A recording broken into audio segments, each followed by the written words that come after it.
জাল বাইতে আইলাম আমরা মেঘনা নদীতে, হাই হাই মেঘনা নদীতে, ডাল নিল বাজনায় আমার নৌকা নেছোতে। চোখের সামনে উথাল পাথাল ঢেউ, মাঝে মাঝে ঝড় বৃষ্টিও, কিন্তু থেমে থাকার সুযোগ নেই, কারণ নদী তাদের জীবন ও জীবিকার একমাত্র ভরসা। জীবনের ঝুঁকি আর প্রতিকূলতার মাঝেই বেঁচে থাকার লড়াই, ঢেউয়ের বুক চিরে এগিয়ে চলা, এটাই যেন পদ্মা মেঘনার জেলেদের নিত্যদিনের চিত্র। ভোর হতে না হতেই শত শত জেলেরা ছোট ছোট কাঠের নৌকা নিয়ে নেমে পড়েন বিশাল নদীর বুকে। এই নদীতে তুফান বাড়ি, মেশিন চালাও তাড়াতাড়ি, যাইতে হবে পারের কুলে। জেলেদের এক একটি দিন মানেই অনিশ্চয়তার সঙ্গে যুদ্ধ। কখনো নদীর ঢেউয়ে উল্টে যায় নৌকা, কখনো বজ্রপাতে প্রাণ হারান কেউ কেউ। অথচ এসব ঝুঁকি সত্ত্বেও এক মুঠো ভাত আর পরিবারের মুখে হাসি ফোটাতে তাদের এই যুদ্ধ প্রতিদিনই চালিয়ে যেতে হয়। কিন্তু এবছর জালে ধরা দিচ্ছে না কাঙ্ক্ষিত ইলিশ। আমরা দেখে গেছে আকাশ ভালো, আমরা নদীতে জাল মারছি, আমরা কিনারও সাফার সুযোগ পাই না, তুফান ছেড়ে দিছে। তখন আল্লাহরে ডাই, আল্লাহ তুমি যদি আমাকে বাঁচাও তাহলে আমরা রক্ষা, তুমি যদি আমাকে রক্ষা করো তাহলে আমরা বাঁচতে পারবো, তুমি যদি আমাকে রক্ষা না করো আমার বাঁচার আর কোনো উপায় নেই। নদী সাগর কারো আপন নয়, কিছু কিছু সময় চোখের পানি এইভাবে আসে, বুক ফাইটা চিগুর আসে। পদ্মা মেঘনার তীরে গড়ে ওঠা অনেক গ্রামের মানুষের একমাত্র পেশা মাছ ধরা। আধুনিক যন্ত্রপাতি বা বড় ট্রলার নেই বললেই চলে।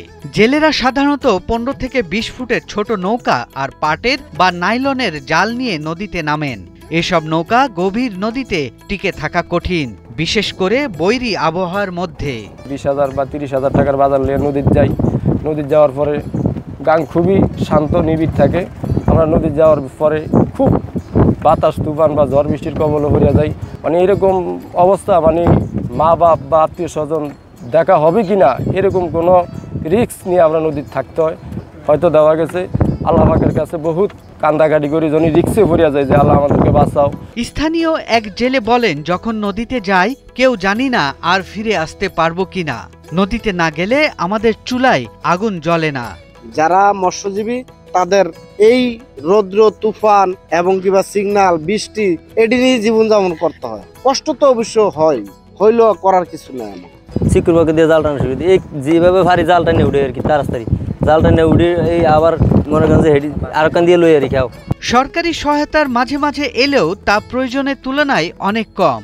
জেলেরা বলেন তারা চায় না সহানুভূতি, চায় নিরাপদ নদী, মাছের প্রাচুর্য আর জীবিকার প্রতি সম্মান। মৎস্য অধিদপ্তরের থেকেও দেওয়া গেছে, এমন বহুত এই কিছু দেওয়া হয় বা ওরকম, কিন্তু আসলে প্রকৃত যারা জেলে নদী থাকে বা নদী নালা ইয়া করে, কিন্তু আসলে এদেরকে আমি দেখি না যে একটা গুরুত্ব বা এরকম একটা ইয়া। মেঘনার এই সংগ্রামী মানুষগুলোর জীবন যেন নদীর মতোই, কখনো শান্ত কখনো উত্তাল, তবুও থেমে নেই তাদের পথ চলা, কারণ নদীর সঙ্গেই যে জড়িয়ে আছে তাদের অস্তিত্ব। আমার জালো যাইবো মালো যাইবো। সৈয়দ রাশিদুল, 71, ঢাকা। ও আমার জালো যাইবো মালো যাইবো এই নদীর স্রোতে।